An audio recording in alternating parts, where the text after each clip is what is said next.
पढ़ेंगे। बहुत ज़्यादा इम्पोर्टेंट टॉपिक्स हैं आज के न्यूज़पेपर में, इतने ज़्यादा कि इन टॉपिक्स में से आज के न्यूज़पेपर में से आपके कम से कम 2-3 क्वेश्चन बनने चाहिए, जो भी अपकमिंग पेपर होगा उसमें, ठीक है? जो भी होगा, चाहे जुडिशरी का दो, चाहे कोई-सा भी दो, तो आज का न्यूज़पेपर बहुत ध्यान से पढ़ना। मैं कहूँगा कि इसके नोट्स अच्छे से बना लेना, ठीक है? स्पेशली क्लैट वाले भी बहुत अच्छे से नोट्स बना लेना, ठीक? तो सबसे पहले हम देखते हैं कि आज है वर्ल्ड लायन डे, ठीक है? वर्ल्ड लायन डे 10 अगस्त को मनाया जाता है और इंडिया के अंदर कहाँ पाया जाता है लायन? गुजरात में गिर लैंडस्केप, है ना?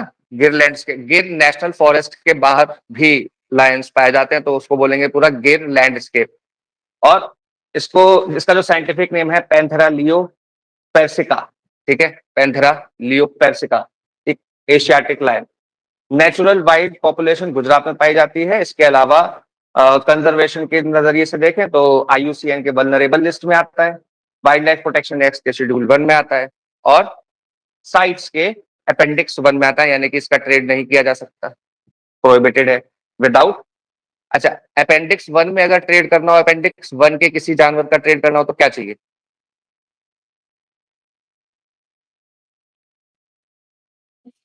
इंपोर्टिंग कंट्री का भी परमिट चाहिए, एक्सपोर्टिंग कंट्री का भी परमिट चाहिए, ठीक है? दोनों का, दोनों कंट्रीज का, स्टेट्स का परमिट चाहिए, ठीक है? इसके अलावा प्रोजेक्ट लाइन 2020 में लॉन्च हुआ था, तो habitat conservation, protection, improvement, wild life corridors का इंप्रूवमेंट, उसका प्रोटेक्शन। वाइल्ड लाइफ कॉरिडोर बहुत ज्यादा जरूरी होते हैं, क्यों? क्योंकि अगर एक एरिया में मान लो लायन रह रहे हैं, इस एरिया में कुछ लायन रह रहे हैं और ये हैं फैमिली ए के, और यहाँ पर कुछ लायन रह रहे हैं, ये है फैमिली बी के। तो ये फैमिली ए और फैमिली बी दोनों ही अलग अलग अगर आइसोलेटेड हैं तो ये इनब्रीडिंग करेंगे। इनब्रीडिंग करेंगे तो इनके अंदर जेनेटिक डिसऑर्डर्स आएंगे आगे चल के, है ना? तो उस जेनेटिक डिसऑर्डर को बचाने के लिए इनके बीच में एक क्या होना चाहिए, रास्ता होना चाहिए जिससे कि आ जा सके, शेर इधर से उधर आ जा सके, उसको बोलते हैं वाइल्ड लाइफ कॉरिडोर। तो वाइल्ड लाइफ कॉरिडोर का कंजर्वेशन भी बहुत ज्यादा जरूरी है जब हम किसी भी स्पीशी को कंजर्व करने की, उसको बचाने की बात करते हैं। इसके अलावा veterinary care, human line conflict को कम करने के लिए और साइंटिफिक मॉनिटरिंग, लायंस के हैबिट की, उसके हैबिटेट की, उसके नेचर की, वो कहाँ जा रहा है, कैसे जा रहा है, तो उन सब चीजों को क्या करना, मॉनिटर करना। Development of additional lion habitats, तो एडिशनल लायन हैबिटेट्स को डेवलप करने के लिए मध्य प्रदेश ने लायन मांगे थे कूनो नेशनल पार्क में लगा ले जाने के लिए, तो गुजरात ने मना कर दिया कि हम नहीं देंगे, हमारे यहाँ लायन। तो गुजरात के अंदर ही अभी फिर सुप्रीम कोर्ट पे गया ये केस, तो सुप्रीम कोर्ट ने भी ये माना कि भाई एक ही जगह रहेंगे तो बहुत सारे खतरे हैं। मान लो वाइल्ड फायर लग गई, वाइल्ड फायर में सारे शेर मर गए, तो एकदम से सारे के सारे शेर खत्म हो जाएंगे, एक स्पीशी एक्सटिंक्ट हो जाएगी, है ना? मान लो कोई नेचुरल कैलेमिटी आ गई उस जगह पर, या उनके बीच में कोई बीमारी फैल गई, जैसे कैनाइन डिस्टेम्पर फैला था 2019 में, 2018 में, तो कैनाइन डिस्टेम्पर फैल गया जिससे कि बहुत सारे शेर मर गए। तो वो सारे के सारे आपस में क्योंकि कनेक्टेड हैं, वायरस क्या करेगा, कैरी करेगा एक शेर से दूसरे शेर में, और वो सभी के सभी बीमार हो जाएंगे। तो इसलिए अलग जगह पर क्या होना चाहिए, अलग अलग जगहों पर कंजर्वेशन के एफर्ट्स होने चाहिए। सुप्रीम कोर्ट ने भी बोला कि हाँ होने चाहिए, लेकिन उसके बाद गुजरात ने क्या किया, गुजरात ने बारदा वाइल्ड लाइफ सेंचुरी वहीं पर गुजरात के अंदर ही बना दी, और अभी तक वो सुप्रीम कोर्ट का जजमेंट अप्लाई नहीं हो पाया, 2013 का जजमेंट है वो, ठीक है?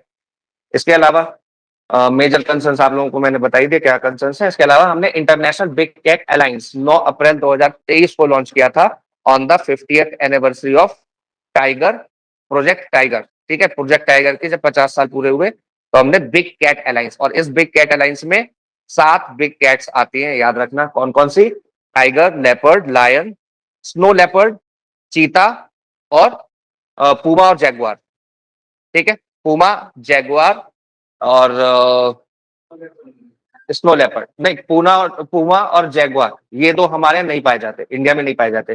टाइगर पाया जाता है, लायन पाया जाता है, लेपर्ड पाया जाता है, स्नो लेपर्ड पाया जाता है और चीता भी अब पाया जाता है। 1952 में चीता एक्सटिंक्ट हो गया था इंडिया से, तो एशियाटिक चीता इंडिया से खत्म हो गए थे। उसके बाद अभी जो एशियाटिक चीता की पॉपुलेशन है वो बहुत कम है और नियर एक्सटिंक्शन है, ईरान के अंदर है कुछ, है ना? और वहीं पे अमेरिका बम फोड़ रहा है, तो उनका बचना मुश्किल है। ठीक है, तो उसके अलावा आज वर्ल्ड बायोफ्यूल डे भी है, वर्ल्ड बायोफ्यूल डे। तो बायोफ्यूल क्या होता है? What is biofuel?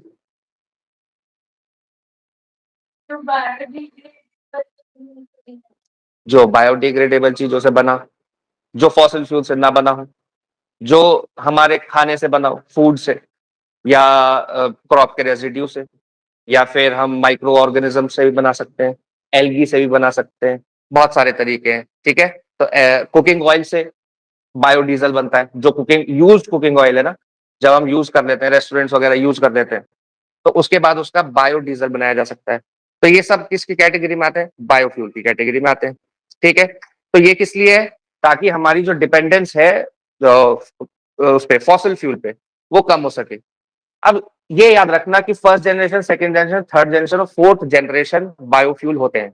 4 अलग-अलग जनरेशन के बायोफ्यूल होते हैं। अभी हम लोग कौन-सा बना रहे हैं बायोफ्यूल? इथेनॉल फर्स्ट जनरेशन बना रहे हैं हम लोग। फर्स्ट जनरेशन के अंदर जो फूड क्रॉप्स हैं, उनको यूज किया जाता है। सेकंड जनरेशन में नॉन फूड क्रॉप्स जो होते हैं, नॉन फूड मतलब कि जैसे स्ट्रॉ हो गए, पराली हो गई, वो खाने के तो काम नहीं आएगी, वैसे तो बेकार ही है, किसान जला भी देते हैं उसको। तो उससे भी क्या कर सकते हैं? उसको भी तो हम लोग फर्मेंट करके, उसको भी तो हम लोग केमिकली प्रोसेस करके इथेनॉल बना सकते हैं, वो भी यूज हो सकता है। तो वो उसको बोलेंगे हम सेकेंड जनरेशन, क्योंकि यहाँ पर फूड आइटम्स यूज नहीं हो रहे हैं। ठीक है, थर्ड जनरेशन में एल्गी से एल्गी से प्रोडक्शन किया जा सकता है बायोफ्यूल का। ठीक, और फोर्थ जनरेशन में एडवांस्ड बायोफ्यूल है ये, इन्वॉल्विंग जेनेटिकली मॉडिफाइड ऑर्गेनिजम्स। तो जेनेटिकली मॉडिफाइड ऑर्गेनिजम्स जो हैं, उनसे हम लोग क्या कर सकते हैं? फ्यूल बना सकते हैं। उसके अलावा जो कार्बन कैप्चर हम लोगों ने पढ़ा था सीसीएसयू के, अभी बजट के अंदर हमारी सरकार ने इन्वेस्ट किया है सीसीएसयू के अंदर, बहुत इंपॉर्टेंट कंसेप्ट है CCSU, carbon capture storage utilisation unit.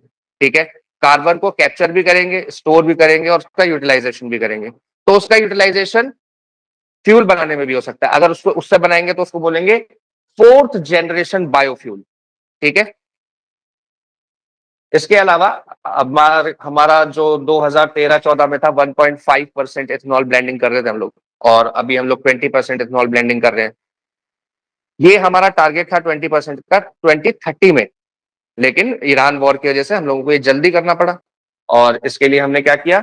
National policy on biofuel 2018 में लॉन्च हो गई थी, है ना? तो इसका डायरेक्टली कोई लिंक नहीं है ईरान वॉर से, लेकिन इसके स्पीड अप होने में लिंक है ईरान वॉर का, है ना? पहले ये इसमें क्या रखा गया था कि हम लोग 2030 में करेंगे, फिर 2022 में उसमें अमेंडमेंट किया और फिर टाइमलाइन चेंज की अभी। इसके अलावा पीएम जीवन योजना है। पीएम जीवन योजना मतलब जैव ईंधन, वातावरण अनुकूल फसल अवशेष निर्माण। क्या कह रहा है? फसल अवशेष यानी कि जो क्रॉप रेजिड्यू है, जो पराली है, जिसको हम लोग क्या बोल रहे हैं कि वो खाने के काम नहीं आएगा, वो वाला रेजिड्यू। कैसा?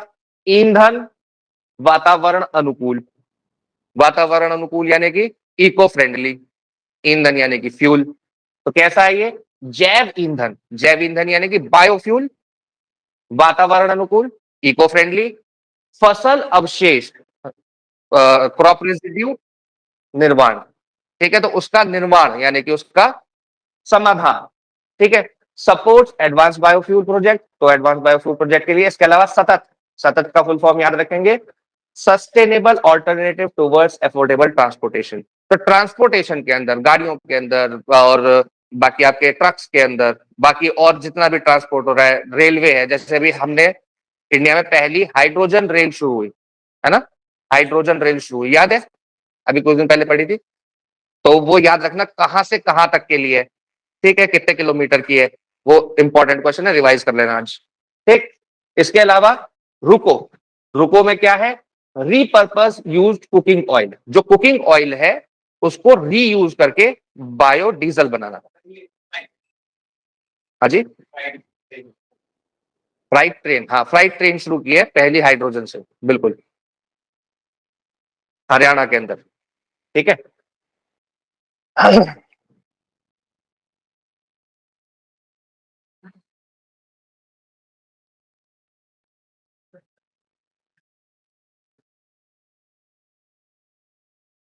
इसके अलावा देखो ये एक इतना इंपॉर्टेंट टॉपिक है कि आपको हर एग्जाम में मिलेगा, हर एग्जाम में मिलेगा, लिख के ले लो। हो सकता है क्लैट में ना पूछे, क्योंकि क्लैट में क्या है ना कि good number evening of sir. Number of topics पे, good evening, number of topics पे लिमिटेशन होती है, क्योंकि वो पांच सर पांच क्वेश्चन। सर हाँ जी। Sorry to disturb you sir. Sir कितना हो गया? थोड़ा लेट ज्वाइन कुछ किया नहीं, था। अभी कुछ नहीं पढ़ा, बस दो चीजें पढ़ी हैं कि आज वर्ल्ड लायन डे है और बायोफ्यूल डे है। तो बायोफ्यूल के जो हमारे वो है सारी की सारी योजनाएं वो हमने देखी हल्की सी, और इसके अलावा हमने कुछ नहीं पढ़ा है। ठीक है। और लायन प्रोजेक्ट क्या है, इंटरनेशनल बिग कैट अलायंस क्या है, वो हम पहले भी पढ़ चुके हैं। तो वो आपके लिए रिवीजन की तरह है, आप इसको दोनों पोर्शंस को पढ़ लेना, मैंने पीडीएफ शेयर कर दिया ऑलरेडी। ठीक है, तो ये देख लेना बस, इसके अलावा हमने अभी तक कुछ नहीं पढ़ा।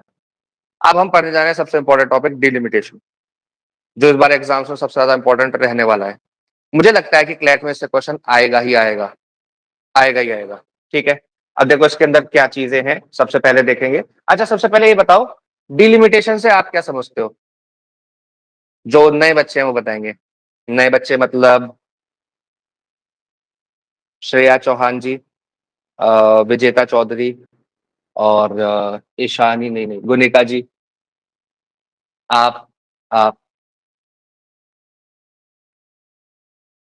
डिलिमिटेशन से क्या समझते हो?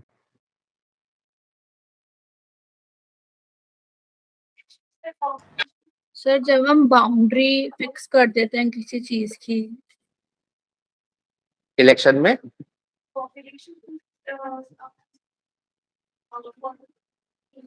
हाँ, उससे एकदम सही बता रहे हो, दोनों ने एकदम सही बताया। ठीक है, डिलिमिटेशन जब हम बाउंड्रीज को रीड्रॉ करते हैं।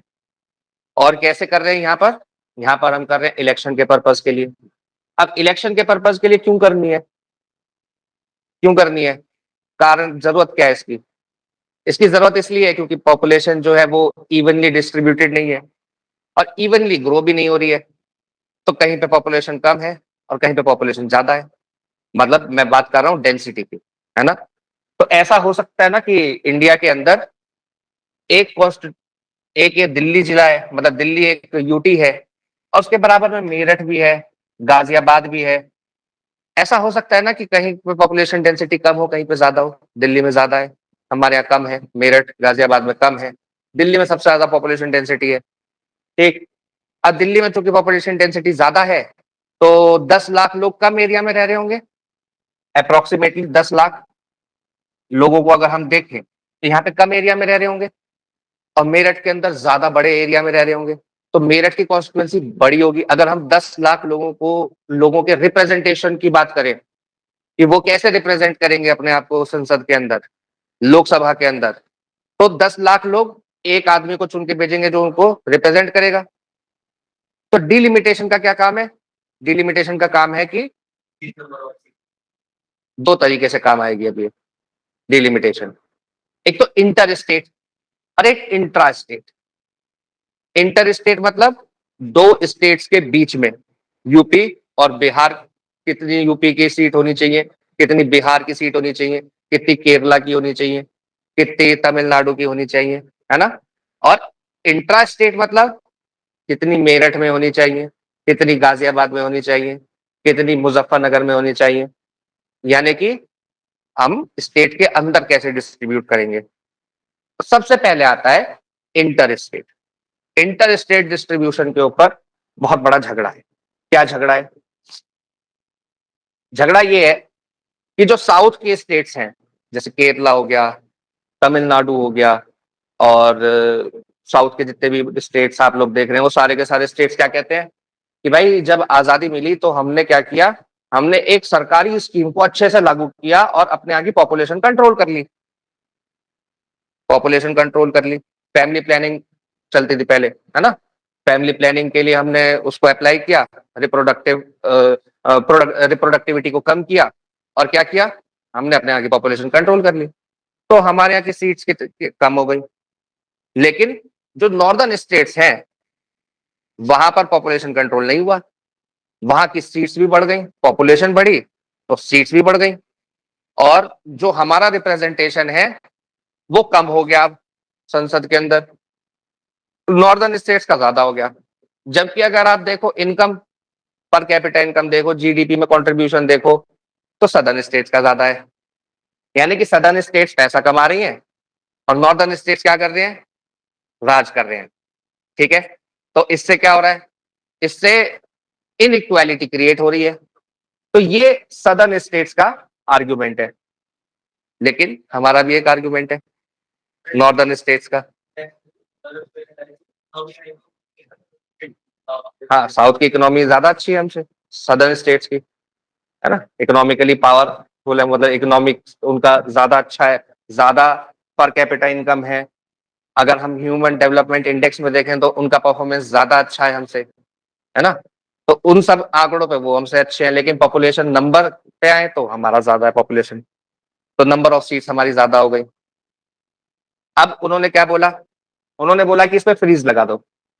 फ्रीज कैसे लगा दो, तो 42nd कॉन्स्टिट्यूशनल अमेंडमेंट एक्ट से इसको फ्रीज कर दिया गया। बोला कि कोई भी रीडिस्ट्रीब्यूशन नहीं होगा, यानी कि क्या नहीं होगा, कोई डिलिमिटेशन नहीं होगा। क्या बोला कि जो 1971 का सेंसस है उसी के हिसाब से डिलिमिटेशन इंटर स्टेट चलेगा। ठीक है, यानी कि दो स्टेट्स के बीच में जैसे डिस्ट्रीब्यूशन हो गया वो 1971 के हिसाब से ही रहेगा। ठीक, तो स्टेट्स ने क्या बोला, जो सदर्न स्टेट्स थे उनका ही आर्गुमेंट था कि हमारा, हमने भाई पॉपुलेशन कंट्रोल किया है इसलिए ये 42nd कॉन्स्टिट्यूशनल अमेंडमेंट एक्ट आ गया। फिर उसके बाद ये बोला गया कि भाई 2001 में 84th कॉन्स्टिट्यूशन, अच्छा यहां पर बोला कि 2001 तक फ्रीज है। फिर 2001 में एक और अमेंडमेंट एक्ट आया जिसके अंदर ये बोला गया कि 2026 तक हम फ्रीज कर देते हैं, क्योंकि स्टिल कंडीशन वही थी कि सदर्न स्टेट्स की पॉपुलेशन कम थी, नॉर्दर्न स्टेट्स की पॉपुलेशन बहुत ज्यादा बढ़ गई, सदर्न स्टेट्स की नहीं बढ़ी उतनी, है ना। फिर आता है 87th कॉन्स्टिट्यूशनल अमेंडमेंट, कहते हैं भाई कि अब इंटर स्टेट तो नहीं कर सकते, लेकिन इंट्रा स्टेट के लिए नए सेंसस का यूज तो कर सकते हैं। तो उसके अंदर बोला गया कि 2001 के सेंसस के हिसाब से हम इंटर स्टेट डिलिमिटेशन करेंगे। इंटर स्टेट मतलब मेरठ में कितनी कॉन्स्टिट्यूएंसी बनानी है, गाजियाबाद में कितनी बनानी है, ये सारा डिस्ट्रीब्यूशन हम कब से करेंगे, 2001 के सेंसस से करेंगे। तो ये दो अलग अलग सेंसस यूज होते हैं। ठीक है, कौन कौन से, allocation of Lok Sabha seats among states 1971 के हिसाब से, एग्जिस्टिंग कॉन्स्टिट्यूएंसी बाउंड्रीज 2001 के सेंसस के हिसाब से, और अब जो होगा 2026 तक फ्रीज है, तो सेंसस 2027 के हिसाब से अब आगे डिलिमिटेशन होगा। ठीक है, 2026 यही बोला गया था उसमें, उस अमेंडमेंट में कि 2026 के बाद जो भी सेंसस होगा उसके हिसाब से डिलिमिटेशन करेंगे। ठीक, अब ऑप्शन है सरकार के पास, चाहे तो फ्रीज कर सकते हैं फिर आगे कुछ समय के लिए, लेकिन 1971 का डेटा कब तक यूज करते रहेंगे, वो भी एक प्रॉब्लम है। इसके अलावा एक प्रॉब्लम और है। हाँ,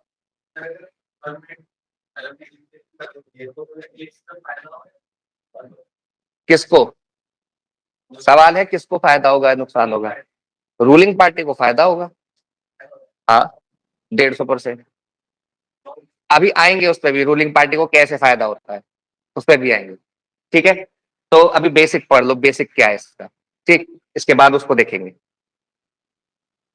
2027 के बाद क्या हो सकता है, inter state distribution, intra state redistribution और रिजर्वेशन, SC STs और विमेन रिजर्वेशन जो भी उसके ऊपर होगा उसको हम लोग देखेंगे। जैसे कि नारी शक्ति वंदन अधिनियम का क्या हो जाएगा, इम्प्लीमेंटेशन हो जाएगा। यही बोला गया नारी शक्ति वंदन अधिनियम के बाद कि डिलिमिटेशन के बाद उसको इम्प्लीमेंट कर देंगे। तो डिलिमिटेशन के बाद नारी शक्ति वंदन अधिनियम के अनुसार 3 जगह रिजर्वेशन मिलेगा, मतलब 3 तरह का रिजर्वेशन मिलेगा। लोकसभा के अंदर महिलाओं को 33%, स्टेट असेंबली के अंदर 33% और SC ST महिलाओं को 33%।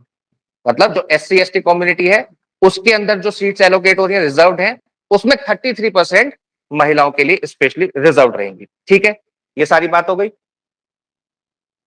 तो उत्तर प्रदेश, बिहार, राजस्थान, मध्य प्रदेश और महाराष्ट्र ये स्टेट हैं जिनको सबसे ज्यादा गेन होगा। यानी कि अभी हमारी 80 सीट है, और अगर हम पॉपुलेशन के इंक्रीज के हिसाब से सीट्स बढ़ा के 840 के आसपास हो रही है, 840 के आसपास कर देते हैं, तो यूपी में कम से कम भी नहीं तो 200 से ऊपर सीट हो जाएंगी।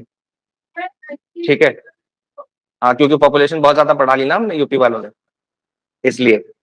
और केरला की 40, 30 से बढ़ के 40 हो जाएंगी, तो डिफरेंस और ज्यादा बढ़ जाएगा।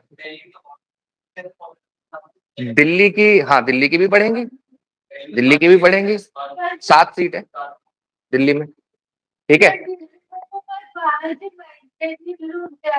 जिसने भी वहां पर एज वोटर अपने आप को रजिस्टर करा रखा है, क्योंकि बहुत पुराने पुराने माइग्रेटर्स भी हैं, और जो वोटिंग लिस्ट में हमारा नाम आता है वो आता है कि हम जनरली कहाँ रिसाइड कर रहे हैं, उस आधार पे, ना कि हमारा वो कहाँ के रहने वाले हैं, ठीक है।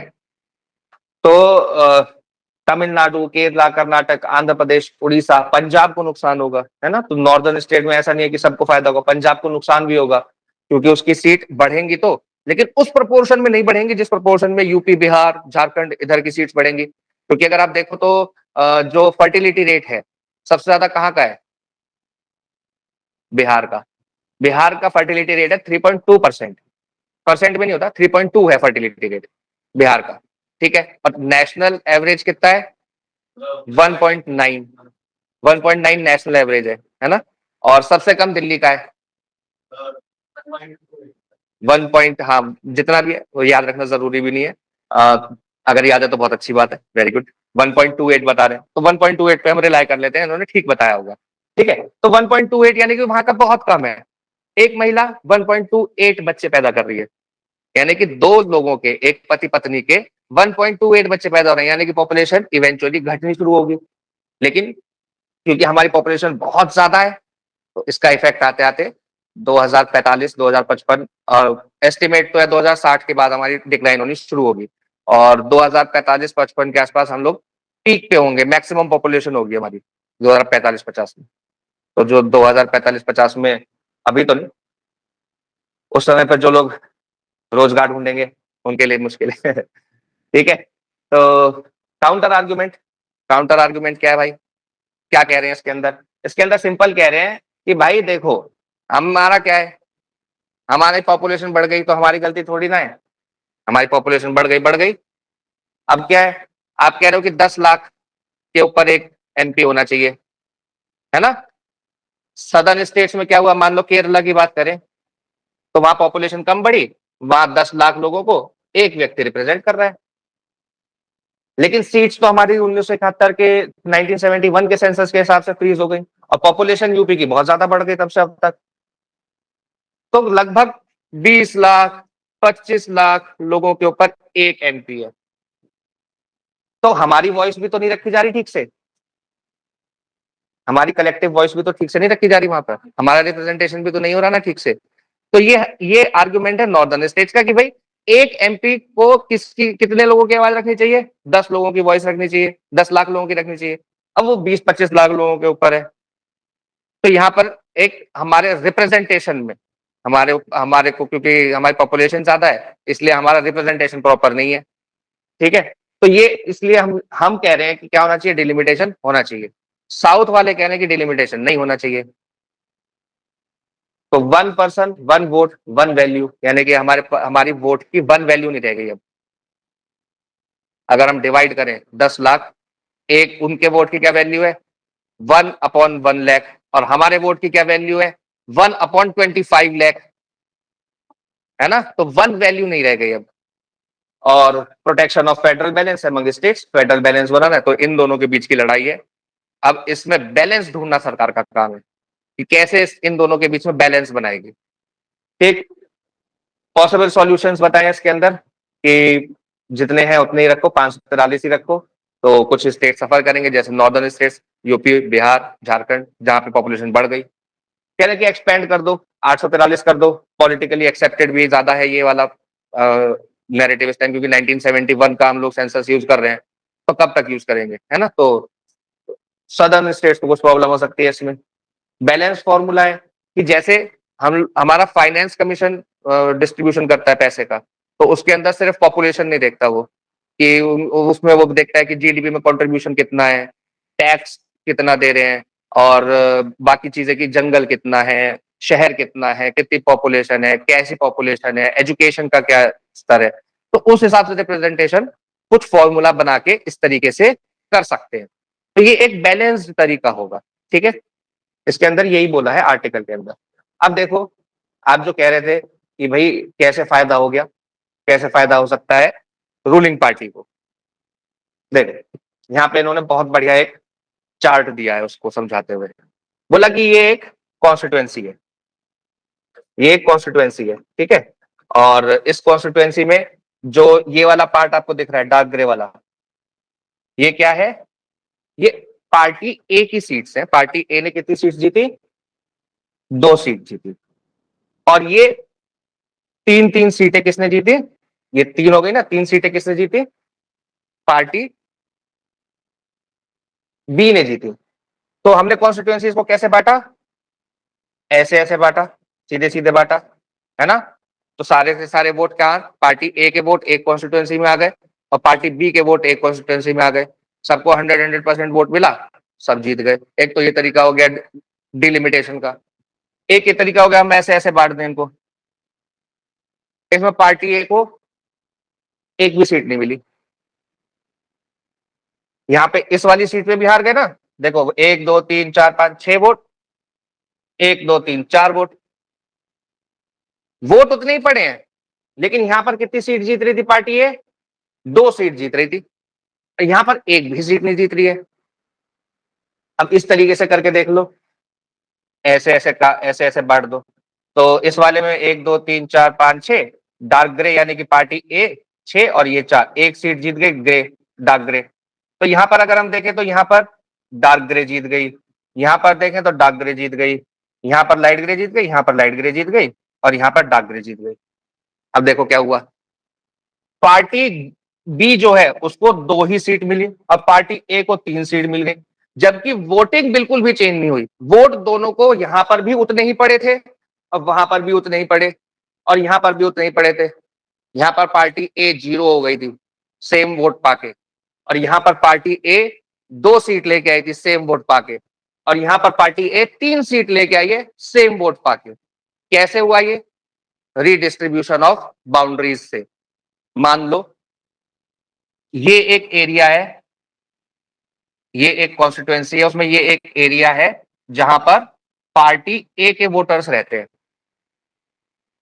बाकी यहां पर पार्टी बी के रहते हैं, यहां पर पार्टी ए के रहते हैं, यहां पर पार्टी ए के रहते हैं। अब पार्टी बी को अगर आप रिडिस्ट्रीब्यूशन करने के लिए कहोगे तो पार्टी बी ऐसा रिडिस्ट्रीब्यूशन करेगी। एक सीट जीत गई पार्टी बी, यहां से बाउंड्री खींच दी, इधर की सीट पार्टी बी जीत गई। तो जहां पर भी, जैसे मान लो बीजेपी, बीजेपी का नाम ले लेते, गंदी बात है, पार्टी ए है, पार्टी ए को जीतना है तो क्या करेगी पार्टी ए? जिस जिस सीट पे पार्टी बी को जिताएगी वहां पर वो पूर्ण बहुमत से जीती होगी, बहुत ज्यादा मार्जिन से जीती होगी। जैसे इनके सारे के सारे यहां पर कॉन्सेंट्रेटेड कर दिया ना एक ही जगह पर, एक सीट ले लो, बाकी की सीट्स हमने क्या करी? ऐसे डिवाइड करी कि थोड़े थोड़े वोटर्स तुम्हारे, बाकी के मेजर मेजोरिटी में हमारे। तो नंबर ऑफ वोट्स भले ही तुम्हारे ज्यादा होंगे लेकिन नंबर ऑफ सीट्स हमारी ज्यादा होंगी। क्यों? क्योंकि हमने उसको रिडिस्ट्रीब्यूट ऐसे किया कि तुम्हारे वोटर्स बट गए या फिर एक जगह कॉन्सेंट्रेटेड हो गए, एक सीट पे कॉन्सेंट्रेटेड हो गए। ठीक है, समझ में आई बात?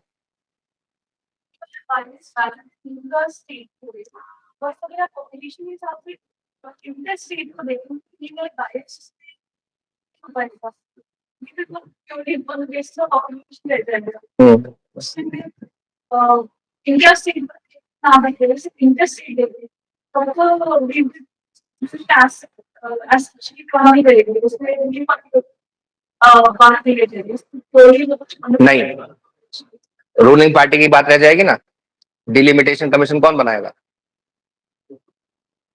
रूलिंग पार्टी बनाएगी, प्रेसिडेंट के अंडर बनेगा, प्रेसिडेंट उसको बनाएगा। हालांकि जो सिलेक्शन है वो तो रूलिंग पार्टी करेगी, उसका आदमी बैठा होगा। तो वो क्या करते हैं, आपने ये बोल दिया कि ठीक है एक स्टेट के अंदर इतनी सीट होनी चाहिए, लेकिन उसके अंदर बाउंड्रीज क्या होंगी उन सीट्स की, ये तो डिलिमिटेशन कमीशन तय करेगा ना। इंटर स्टेट भी तो डिलिमिटेशन कमीशन ही तय करेगा। कैसे? अब मैं बता दूं कैसे होता है। ये मेरठ है, ठीक है, ये क्या है? मेरठ। ये है गाजियाबाद, इधर है हापुड़। ठीक, यहां पर पॉपुलेशन रहती है मुस्लिम, यहां पर रहती है हिंदू पॉपुलेशन। ये तो सबको पता ही है, हर एक पार्टी को पता है कहां पर मुस्लिम पॉपुलेशन है, कहां पर हिंदू पॉपुलेशन है, और कौन सी पॉपुलेशन, जाति और धर्म हमारे देश के अंदर इलेक्शन की सच्चाई है, और इन्हीं के नाम पे वोट डाला जाता है। अभी एक मीम भी चला था 2024 के इलेक्शन में, एक पत्रकार गया एक अम्मा से पूछने कि किसको वोट डालोगी, तो उसने पार्टी का नाम लिया कि इसको डालेंगे। तो क्या विकास के नाम पे नहीं डालोगी? तो पूछते विकास कौन जात है, मतलब विकास की जाति क्या है, पहले ये तो बताओ। विकास की जाति पता चलेगी तो विकास को भी डाल देंगे। तो जाति और धर्म हमारे देश में इलेक्शन की सच्चाई है। तो जाति और धर्म के हिसाब से हमारे सोसाइटीज भी बटी हुई हैं, रहने के एरियाज भी बटे हुए हैं। अगर आप कभी ऑब्जर्व करो तो एरियाज रहने के बटे हुए हैं, मुस्लिम एरिया ही नहीं, कास्ट के आधार पे भी बटे हुए हैं। अफेक्ट होगा ही होगा, वो तो होगा ही, उसको तो रोक ही नहीं सकते हैं। अब ये क्या करेंगे, यहाँ पर कुछ मुस्लिम पॉपुलेशन रहती है, यहाँ पर हिंदू पॉपुलेशन रहती है, यहाँ पर हिंदू पॉपुलेशन रहती है, यहाँ पर बैकवर्ड क्लास रहते हैं, यहाँ पर बैकवर्ड क्लास रहते हैं, यहाँ पर हिंदू पॉपुलेशन रहती है। तो हिंदू पॉपुलेशन को क्या करेंगे, ऐसे बांट देंगे। ठीक है, अब ये 2 सीट हापुड़ में किसकी हो गई, रूलिंग पार्टी की हो गई। 1 सीट इसको बना देंगे, कॉन्सेंट्रेटेड हो गए सारे वोट, नंबर ऑफ वोट भले ही ज्यादा होंगे लेकिन वो एक ही सीट पे वोट डाल रहे होंगे, जो जीतेगा पूर्ण बहुमत से जीतेगा, लेकिन नंबर ऑफ सीट्स में वो हार जाएगा। असली कैलकुलेशन नंबर ऑफ सीट्स का है, क्योंकि हमारे यहाँ क्या है, first pass the post. First pass the post मतलब जिसके वोट ज्यादा वो जीत गया, भले ही 2 वोट गिरे हो उसको, उससे कोई फर्क नहीं पड़ता, वो जीत गया। अब वो संसद के अंदर आपको रिप्रेजेंट करेगा। ठीक है, संसद के अंदर की जो गणित है वो क्या है कि आपको अभी फिलहाल 243 चाहिए, 243 मेंबर चाहिए पूर्ण बहुमत के लिए। तो 243 कैसे, अब वो एक एक वोट से ही जीते हो, भले ही सारे के सारे 243 के 243 एक एक वोट से ही जीते हो, और अपोजिशन पार्टी के नंबर ऑफ वोट्स भले ही ज्यादा हो, रूलिंग पार्टी कौन बनेगी, जिसके नंबर ऑफ सीट्स ज्यादा है, नंबर ऑफ वोट्स से फर्क नहीं पड़ रहा। ठीक है, तो यहाँ पर ये चालाकी चली जाती है, और ये शुरू से होता आया है, इसमें कोई नई बात नहीं हो रही है, और ये एग्जाम में पूछा जाता है हमेशा। हाँ,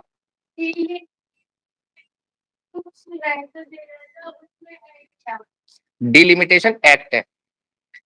हाँ हाँ, तो डिलिमिटेशन कमीशन बनता है, डिलिमिटेशन कमीशन डिलिमिटेशन एक्ट के हिसाब से काम करता है। ठीक है, सर अगर सीट्स बढ़ा भी देंगे तो फायदा तो फिर भी कुछ नहीं है ना। फायदा कुछ नहीं है, हमारा तो फायदा है ना, नॉर्दर्न स्टेट्स का तो फायदा है। हमारे नंबर ऑफ एमपीज बढ़ जाएंगे संसद के अंदर, फिर सदर्न स्टेट्स की कुछ चलेगी नहीं, जो हम चाहेंगे वो होगा। नंबर ऑफ सीट्स अगर बढ़ा देंगे, क्योंकि नंबर ऑफ सीट्स तो बढ़ानी ही पड़ेंगी। कब तक हम ये कहते रहेंगे कि नॉर्थ की पॉपुलेशन ज्यादा है, और हम एज वन यूनिट देखो ना, पूरे इंडिया को एज वन यूनिट देखो, तो क्या है, तो फिर ये तो जो इंटर स्टेट झगड़ा है वो तो बेकार है, बेमानी है, क्योंकि सोवरेनिटी तो इंडिया में लाई करती है, अलग अलग स्टेट्स में तो लाई नहीं करती। साउथ के स्टेट्स का यही आर्गुमेंट है कि हमारे लिए गलत हो जाएगा। हमारा ये आर्गुमेंट है कि भाई हमारे वोट की वैल्यू नहीं रह गई। हाँ, नॉर्थ से तो बहुत कम है पॉपुलेशन, बहुत कम। ठीक है, सर ये जो रिजर्वेशन को टारगेट कर रहे हैं ये आइडेंटिटी के बेसिस पे कर रहे हैं, ये स्किल्स के बेसिस पे क्यों नहीं करते हैं? क्या एक बार फिर से रिपीट करना क्वेश्चन। जैसे अभी हमें रिजर्वेशन मिल रहा है विमेन को, तो ये आइडेंटिटी के बेसिस पे मिल रहा है, और अगर हम इसे स्किल के बेसिस पे करें कि उनके पास इतना एक्सपीरियंस होना चाहिए, इतना क्वालिफिकेशन होना चाहिए, तो वो ज्यादा अच्छा है ना, तब ज्यादा अच्छे लॉज बन पाएंगे और अच्छे से हर चीज रेगुलेट हो पाएगी। नहीं, ये आप कह रहे हो कि महिला रिजर्वेशन नहीं होना चाहिए और स्किल के आधार पर रिजर्वेशन होना चाहिए। नहीं, मैं कह रही हूँ आइडेंटिटी के बेसिस पे रिजर्वेशन ना देके स्किल्स के बेसिस पे रिजर्वेशन दो आप। स्किल के बेसिस पे कैसे रिजर्वेशन देंगे? मतलब क्वालिफाइड होने चाहिए, पढ़े लिखे होने चाहिए और तो एक्सपीरियंस फिर होना सारे चाहिए नेता उन्हें पढ़े लिखे होने चाहिए, सिर्फ महिला नेता ही क्यों वो पढ़ी भी लिखी हो? नहीं, है ना, महिला ही नहीं, मैं तो देखो, सभी को कह रही हूँ, सबका ऐसा होना चाहिए। हाँ, वो तो होना ही चाहिए, मतलब लेकिन देखो आप एक बात समझो, हर एक पोस्ट जो है वो एक एग्जाम दे के मिलती है।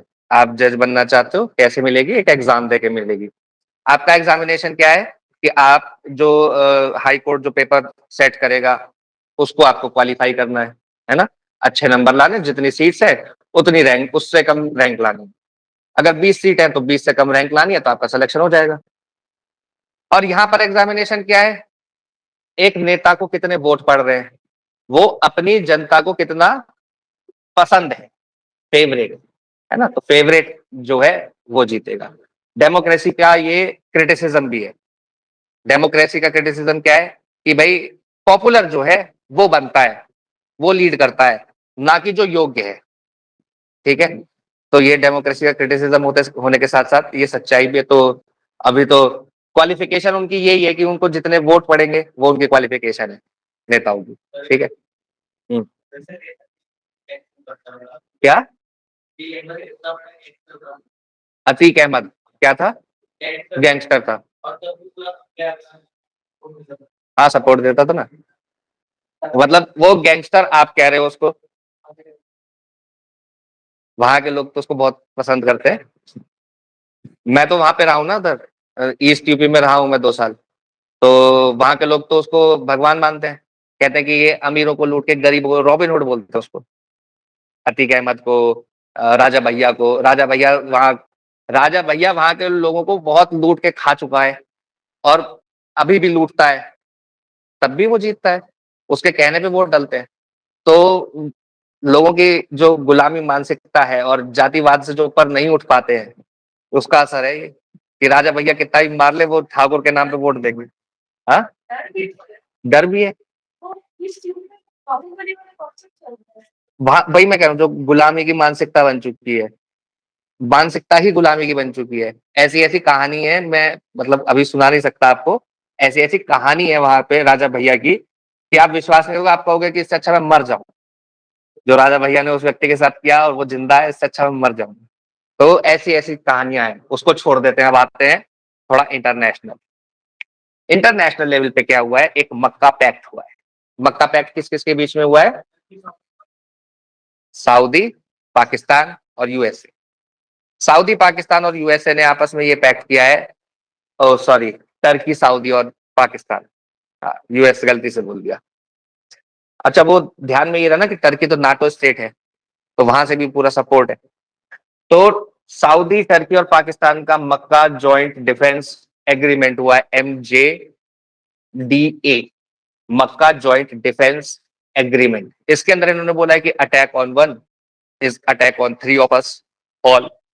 तो नाटो लाइक एक एग्रीमेंट है। ठीक है, इसके अलावा defence cooperation, joint military exercises, interoperability, defence production के अंदर, टेक्नोलॉजी के अंदर शेयरिंग, टेक्नोलॉजी शेयरिंग के अंदर, collective deterrence against external aggression, ये इस एग्रीमेंट के अंदर रखा गया कि हम क्या करेंगे, कलेक्टिव डेटरेंस रखेंगे एक्सटर्नल एग्रेशन के अगेंस्ट। क्या करेंगे, टेक्नोलॉजी को शेयर करेंगे। और ये एक खतरनाक बात भी हो सकती है। कैसे खतरनाक बात हो सकती है, कह रहे हैं कि भाई ये हुआ क्यों, सबसे पहले ये समझो। ये हुआ इसलिए क्योंकि पिछले कुछ समय से हम लोग देख रहे हैं कि ईरान जो है वो कई सारे देशों के ऊपर हमला कर रहा है, जिसमें कतर है, ओमान है ना, सऊदी है, हुथीज के थ्रू सऊदी के ऊपर भी हमला कर रहा है ना। और इसके अलावा जॉर्डन है, जॉर्डन, हाँ जॉर्डन है, बहरीन है। ठीक है, तो उन देशों के ऊपर हमला हो रहा है लगातार। लेकिन क्या यूएस से उनको डिफेंड कर पा रहा है, या वो करना चाहता है डिफेंड, या वो कर रहा है डिफेंड? नहीं कर रहा है डिफेंड, उस तरीके से नहीं कर रहा है डिफेंड जितना ये लोग उन यूएसए के ऊपर रिलाई कर रहे थे। अब इनसिक्योरिटी आ गई दिमाग में इनसिक्योरिटी आ गई, तो ये रीजनल अपने वो ढूंढ रहे हैं कि हमारी ग्रुपिंग्स बन जाए।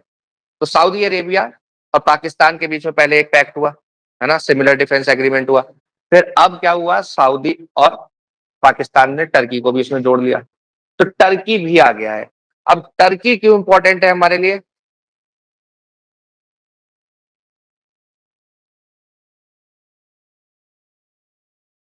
टर्की लेके आता है ड्रोन और मिसाइल मैन्युफैक्चरिंग की कैपेबिलिटी। अगर हम बात करें ऑपरेशन सिंदूर की, तो उसमें पाकिस्तान की तरफ से जो ड्रोन्स यूज हुए थे वो टर्किश थे, वो टर्की ने पाकिस्तान को दिए थे। तो advance and expanding defence industry है टर्की के पास। इसके अलावा नाटो का मेंबर भी है ना, नाटो का एक्सपीरियंस भी है इसके पास। स्ट्रेटेजिक जोग्राफिकल लोकेशन है। जोग्राफिकल लोकेशन कैसे स्ट्रेटेजिक है इसकी, देखो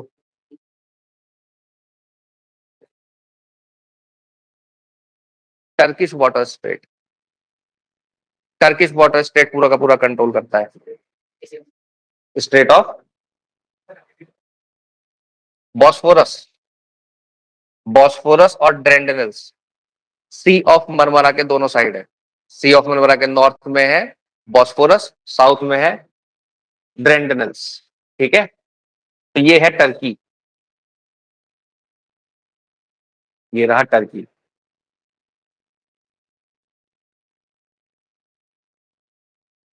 स्ट्रेटेजिक लोकेशन इसकी इसलिए भी है क्योंकि ये एशिया और यूरोप के बीच में है। ठीक है, इसके अलावा ये है सी ऑफ मरमरा,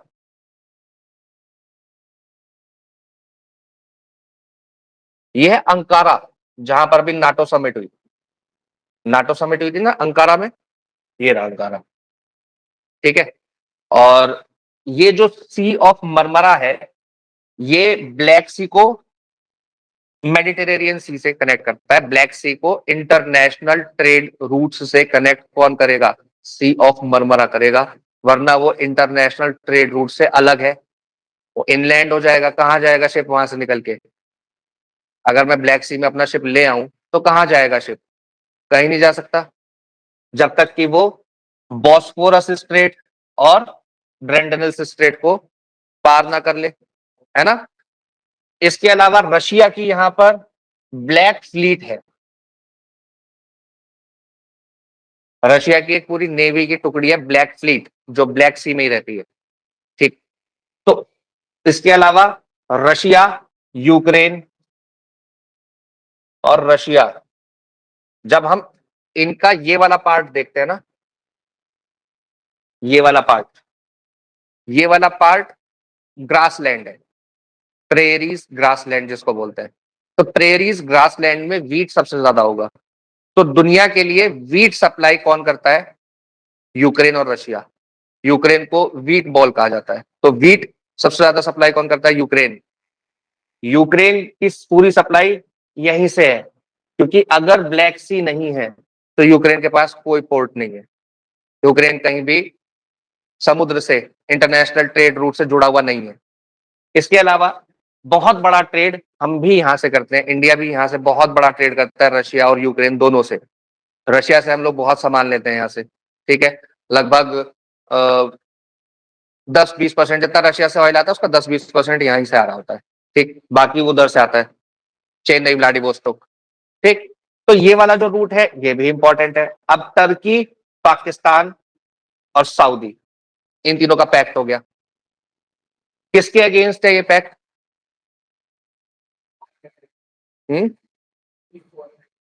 एक्सटर्नल एग्रेशन के अगेंस्ट, किसी देश के अगेंस्ट नहीं है। ये इनकी एक कमजोरी भी है। अगर हम इसकी वीकनेस के ऊपर बात करें तो इनकी एक वीकनेस ये भी है कि किसी को आइडेंटिफाई नहीं करा इन्होंने। हालांकि उसको फ्लेक्सिबिलिटी की भी तरह देख सकते हैं कि वो फ्लेक्सिबल है, किसी को भी आइडेंटिफाई कर सकते हैं कभी भी एज एडवर्सरी। जैसे नाटो ने तो एडवर्सरी आइडेंटिफाई किए हुए हैं, चाइना एडवर्सरी है, उनका वो रशिया एडवर्सरी है, ईरान एडवर्सरी है, नॉर्थ कोरिया एडवर्सरी है। ठीक है, अब इनका कोई एडवर्सरी एज सच नहीं है। पाकिस्तान क्या लेके आता है साहब, army, nuclear, Pakistan nuclear powered state, तो न्यूक्लियर बम लेके आता है। सऊदी अरेबिया क्या लेके आता है, इन्वेस्टमेंट, पैसा। और टर्की क्या लेके आता है, टेक्नोलॉजी। ये तीन चीज चाहिए वॉर लड़ने के लिए आज के टाइम पे, पैसा, टेक्नोलॉजी और nuclear power. Nuclear power plus man power, man power की अब उतनी रेलिवेंस कम होती जा रही है और टेक्नोलॉजी की बढ़ती जा रही है।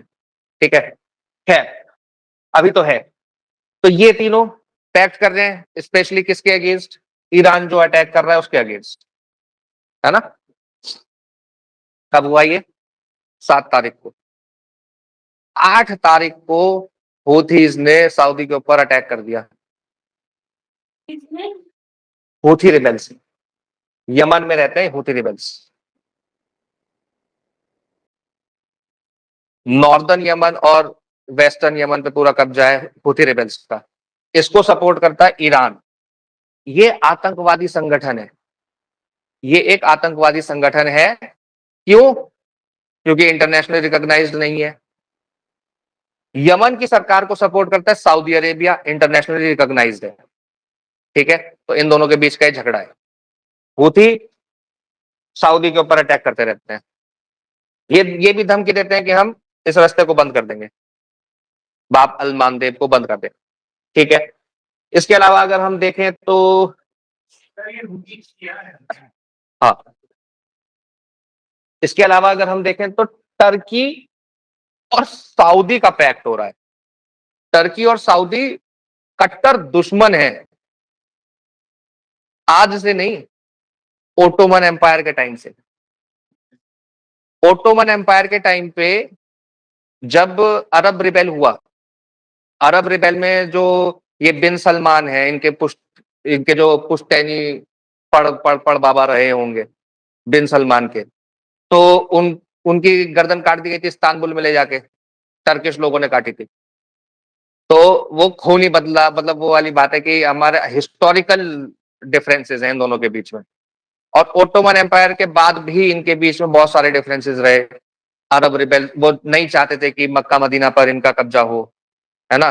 टर्किश तुर्क जो थे वो नहीं चाहते थे, तो खूब लड़ाइयां लड़ी हैं इन्होंने आपस में, तुर्कियों ने और सऊदी ने। तो इनके बीच के डिफरेंसेस खत्म हो जाएंगे ये कहना मुश्किल है। अब क्या होगा आगे देखा जाएगा। पाकिस्तान, इनके बीच में मतलब अगर ईरान हमला करता है तो पाकिस्तान इंटरवीन करेगा ये कहना भी मुश्किल है, क्योंकि पाकिस्तान ऑलरेडी ऑक्यूपाइड है अपने वेस्टर्न और नॉर्दर्न बॉर्डर्स पे, ईस्टर्न और नॉर्दर्न बॉर्डर्स पे।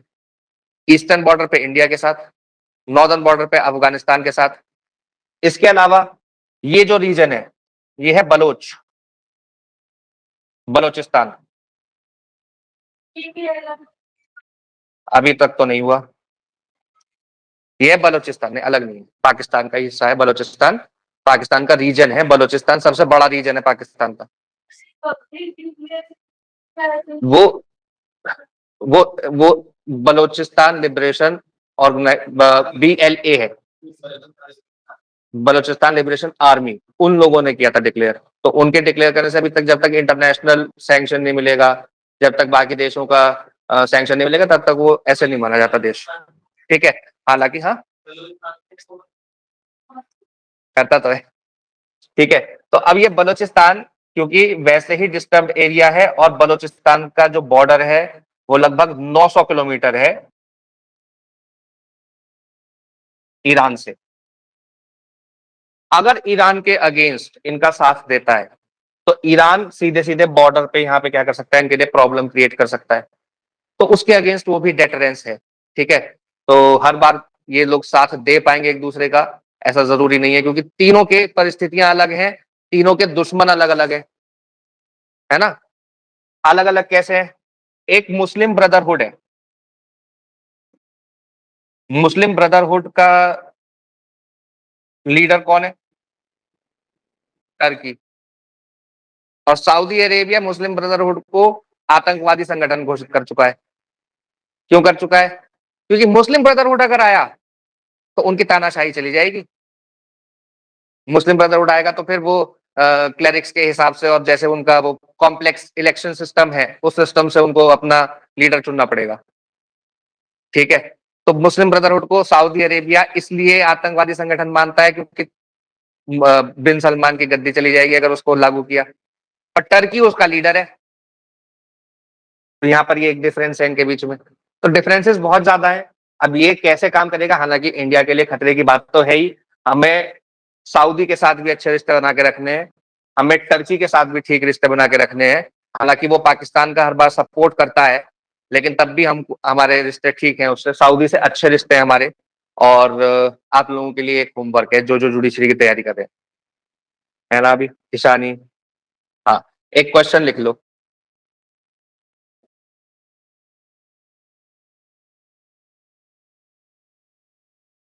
Right a short note on India Saudi relationship. हर साल ये क्वेश्चन आता है, इंडिया का किसी देश के साथ रिलेशनशिप पूछते हैं शॉर्ट नोट में, ठीक है, हर साल आता है क्वेश्चन, हर बार आता है मेंस में। तो सऊदी और इंडिया के रिलेशनशिप के ऊपर आपको एक शॉर्ट नोट लिखना है, ठीक। आगे बढ़े, इंपॉर्टेंट टॉपिक है ये भी, ठीक है। अब आता है एक और बहुत ज्यादा इंपॉर्टेंट टॉपिक, ये भी एग्जाम में आएगा। अभी क्या किया, कॉलेजियम ने 4 जजेस को या 5 जजेस को, जितने भी, हमें कोई फर्क नहीं पड़ता, हाई कोर्ट का चीफ जस्टिस बना दिया। कौन बन गया, कहां बन गया, कोई फर्क नहीं पड़ता, कोई नहीं पूछ रहा। कैसे जस्टिस वर्मा ये कहाँ के बन गए, पटना हाई कोर्ट के चीफ जस्टिस बन गए। Justice Ravindra Calcutta high court के बन गए। महेश चंद्रा बॉम्बे हाई कोर्ट के बन गए। अश्विनी पंजाब के बन गए। कुमार मिश्रा पंजाब से जहां भी बन गए बन जान दो, उनको कोई फर्क नहीं पड़ता। कैसे बन गए, किसने बना दिया, कहां से बन गए, कौन अपॉइंट करता है, ये सारे क्वेश्चन बहुत ज्यादा इंपॉर्टेंट है। सबसे पहले आप ये देखो कि कॉन्स्टिट्यूशन क्या कहता है इसके बारे में। कॉन्स्टिट्यूशन का आर्टिकल 124 क्लॉज 2 है, जो ये कहता है कि जो भी सुप्रीम कोर्ट के जजेस होंगे उनका अपॉइंटमेंट कौन करेगा, प्रेसिडेंट करेगा। और कैसे करेगा, after consultation with such Supreme Court and high court जजेस as the president consider necessary. क्या करेगा, क्या लिखा है, कंसल्टेशन, किससे, हाई कोर्ट सुप्रीम कोर्ट के जजेस से, जिसको वो नेसेसरी समझे। Consultation with the CJI is mandatory when a जज other than the CJI is appointed. सिर्फ चीफ जस्टिस ऑफ इंडिया के अपॉइंटमेंट के अलावा किसी भी जज का अपॉइंटमेंट हो रहा है तो चीफ जस्टिस ऑफ इंडिया से मैंडेटरी कंसल्टेशन है। मैंडेटरी है, लेकिन कंसल्टेशन वर्ड लिखा है, ध्यान रखना। यहीं से क्वेश्चन वो पूछेगा और यहीं से आप लोग कंफ्यूज हो गए। क्वालिफिकेशन क्या है, इंडियन होना चाहिए, हाई कोर्ट का कम से कम 5 साल तक जज हो, सुप्रीम कोर्ट में जाने के लिए 5 साल हाई कोर्ट में एज जज सर्व कर चुका हो, हाई कोर्ट में 10 साल कम से कम एज एडवोकेट प्रैक्टिस कर चुका हो, या फिर कोई प्रोमिनेंट डिस्टिंग्विश्ड जूरिस्ट हो जिसको प्रेसिडेंट सही समझो उसको अपॉइंट कर सकता है, ठीक है। 65 ईयर्स रिटायरमेंट की एज है, ये क्वेश्चन बहुत बार पूछा जाता है। हाई कोर्ट के जजेस की रिटायरमेंट एज 62, ठीक है, सुप्रीम कोर्ट की 65। हाई कोर्ट के जजेस कैसे अपॉइंट होंगे, आर्टिकल 217 क्लॉज 1 बताएगा। क्या कहता है, हाई कोर्ट का जज का अपॉइंटमेंट कौन करेगा, प्रेसिडेंट। कैसे करेगा, consultation with chief justice of India, governor of state, chief justice of concern high court where a जज other than chief justice is being appointed. अगर चीफ जस्टिस के अलावा किसी और का अपॉइंटमेंट होना है, chief justice of high court के अलावा, तब चीफ जस्टिस से कंसल्ट करेगा, नहीं तो नहीं करेगा, ठीक है। चीफ जस्टिस वैसे वही बनता है जो भी सीनियर मोस्ट होता है, ऐसा कहीं लिखा नहीं है, लेकिन कन्वेंशन है, ठीक है। इस कन्वेंशन को 2-3 बार तोड़ा भी गया और लोगों ने रिजाइन भी किया, सुपरसीड जब किया गया। हाँ, कोलेजियम सिस्टम है, हाँ, अभी कहाँ आया कोलेजियम सिस्टम, हाँ,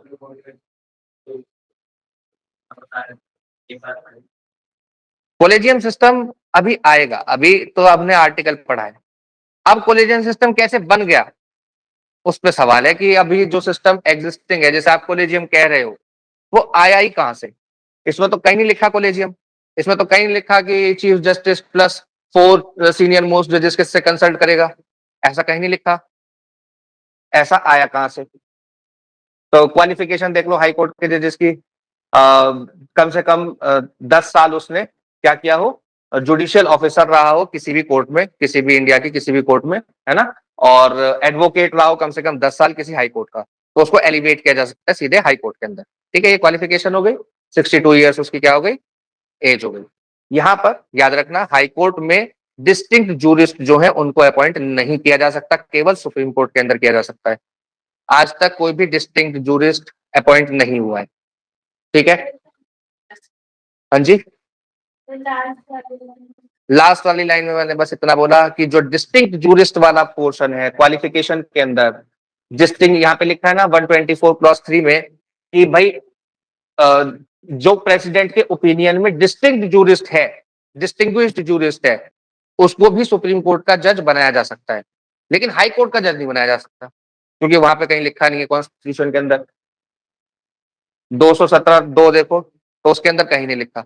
उसके अंदर दो ही चीजें लिखी हैं, या तो 10 साल किसी कोर्ट का जज रहा हो, डिस्ट्रिक्ट कोर्ट का, या फिर 10 साल किसी हाई कोर्ट में प्रैक्टिस किया हो, तभी उसको हाई कोर्ट का जज बनाया जा सकता है। कैसे बनाया जाएगा? तो सबसे पहले हुआ कि भाई ये जो कंसल्टेशन वर्ड है इसके अंदर, मैंने आपको शुरू में पिन पॉइंट करके बताया था कि कंसल्टेशन लिखा है, ध्यान दो, कंसल्टेशन लिखा है। किससे कंसल्टेशन लिखा है? तो कंसल्टेशन जो है, इसके ऊपर सवाल उठा, इशू था, does consultation with chief justice of India means the CJI's opinion? क्या उसकी ओपिनियन को मानना जरूरी है? तो इस केस के अंदर कहा गया कि नहीं है जरूरी। क्या बोला? Consultation does not mean concurrence. Concurrence नहीं है इसका मतलब। क्या बोला? The CJI's opinion is not binding. The executive has the final say in judicial appointments. The chief justice of India does not enjoy primacy over executive. उसकी कोई primacy नहीं है एग्जीक्यूटिव के ऊपर। Consultation must nevertheless be full, effective and based on relevant material. अब ये वेग सी बात कहती कि हाँ वो जरूरी है कंसल्टेशन लेना, लेकिन मानना जरूरी नहीं है। ठीक है। कंसेंट ऑफ हाई कोर्ट जजेस, उसकी जरूरत ही नहीं है, एसेंशियली नहीं है। ठीक है, ट्रांसफर के लिए हाई कोर्ट के जजेस की कंसेंट थोड़ी ना, लेकिन उनको ट्रांसफर करने से पहले तो उसकी कंसेंट की कोई जरूरत नहीं। फिर क्या हुआ कि इसके अंदर इसका इफेक्ट क्या हुआ, सिग्निफिकेंस क्या हुआ कि जुडिशियल, इसके अंदर जो एग्जीक्यूटिव है उसके हाथ में सारा अपॉइंटमेंट चला गया। The decision reflected the constitution textual position because it use the word consultation not concurrence, है ना। लेकिन इससे हुआ क्या? जुडिशियल इंडिपेंडेंस के ऊपर सवाल उठने लगे। कैसे? क्योंकि ये कह रहे हैं कि जब एग्जीक्यूटिव अपॉइंट करेगा तो एग्जीक्यूटिव के अगेंस्ट डिसीजन कैसे लेगा सुप्रीम कोर्ट का जज? नहीं ले पाएगा। तो जुडिशियल इंडिपेंडेंस भी बहुत जरूरी है। तो होता है सेकंड जजेस case, Supreme Court's advocate on record association versus Union of India, SCAORA versus Union of India. ठीक है। इसके अंदर क्या हुआ? 9 जजेस कॉन्स्टिट्यूशन बेंच बैठी और इसके अंदर उन्होंने बताया कि जो जजेस का अपॉइंटमेंट है वो कंसल्टेटिव नहीं है, वो कंकरेंस है। जो कंसल्टेशन, जो चीज चीफ जस्टिस ऑफ इंडिया जिसको अपॉइंट करने के लिए रिकमेंड करेगा उसे अपॉइंट करना जरूरी है, उसे ही अपॉइंट किया जा सकता है। क्या बोला? The opinion of chief justice of India has primacy, वो बताएगा। However, it must not be personal opinion of chief justice, उसकी पर्सनल ओपिनियन नहीं हो सकती। तो पर्सनल ओपिनियन नहीं हो सकती तो क्या बोला? It must be an institutional opinion formed after consulting senior Supreme Court judges। तो सीनियर सुप्रीम कोर्ट जजेस से कंसल्ट करेगा चीफ जस्टिस ऑफ इंडिया और फिर वो रिकमेंडेशन देगा किसको? प्रेसिडेंट को, और प्रेसिडेंट अपॉइंट कर देगा, वो मना नहीं कर सकता। ठीक। तो judicial independence is basic structure. Judicial independence को बेसिक स्ट्रक्चर बताया कॉन्स्टिट्यूशन का, किसमें? सेकंड जजेस केस में। ये याद रखना, किस केस में बताया? सेकंड जजेस केस में। एक क्वेश्चन पूछा जाता है जुडिशरी के पेपर में, जीएस में भी आ जाता है ये। तो स्कारा वर्सेस यूनियन ऑफ इंडिया। फिर आता है थर्ड जजेस केस। इसके अंदर प्रेसिडेंट ने रेफरेंस मांग लिया आर्टिकल 143 का इस्तेमाल करते हुए। आर्टिकल 143 के अंदर प्रेसिडेंट को पावर है कि वो रिकमेंडेशन मांग सकता है, वो रेफरेंस मांग सकता है सुप्रीम कोर्ट से। ठीक है। तो रेफरेंस मांगा, रेफरेंस जैसे अभी 16th प्रेसिडेंशियल रेफरेंस मांगा था पीछे, याद है किसी को? न्यूज़पेपर में पढ़ा था। एक प्रेसिडेंट की टाइमलाइन को लेके और गवर्नर की टाइमलाइन को लेके सुप्रीम कोर्ट ने जजमेंट दे देगा। याद आ रहा है? नहीं याद आ रहा? State of Tamil Nadu versus governor of Tamil Nadu. हाँ जी, सर वही बोल रहे जी शानी जी। हाँ बिल्कुल, state of Tamil Nadu versus governor of Tamil Nadu के केस में सुप्रीम कोर्ट ने कहा था भाई अगर डिसाइड करना है, अगर किसी बिल के ऊपर डिसीजन लेना है तो एक बार रिटर्न करने के बाद जब दोबारा वापस आता है तो उसमें 1 महीने से ज्यादा का समय गवर्नर नहीं ले सकता। और अगर गवर्नर रिकंसिडरेशन के लिए भेजता है प्रेसिडेंट के पास तो प्रेसिडेंट 3 महीने से ज्यादा नहीं ले सकता। आर्टिकल 200 और आर्टिकल 201 में जजमेंट दिया था। आर्टिकल 200 में पावर ऑफ गवर्नर है, 201 में रेफरेंस है प्रेसिडेंट का स्टेट बिल के ऊपर। ठीक है। तो वहां पर वो जजमेंट आया था, उसमें फिर 16 प्रेसिडेंशियल रेफरेंस मांगा गया इसी तरीके से प्रेसिडेंट क्या कर सकता है, रेफरेंस मांग सकता है। बोला कि भाई ये तो सीधे सीधे एक व्यक्ति के हाथ में आ गई, 2-3 व्यक्तियों के हाथ में आ गई, बोला कि ऐसा कैसे हो सकता है, तो बोला कि ठीक है, चीफ जस्टिस के साथ 4 जजेस और लगा देते हैं, इसको बोलते हैं collegium. Chief justice plus 4 senior most जजेस ऑफ सुप्रीम कोर्ट, ये डिसाइड करेंगे कि कौन इंडिया के अंदर जज बनेगा सुप्रीम कोर्ट का या हाई कोर्ट का। ठीक है,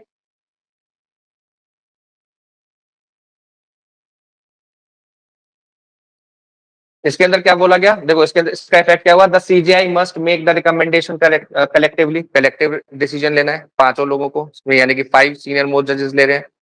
ठीक है, if 2 collegium members oppose a candidate the CJI should orderly not recommend that candidate, अगर 2 लोग अपोज कर रहे हैं तो नहीं करेगा रिकमेंड।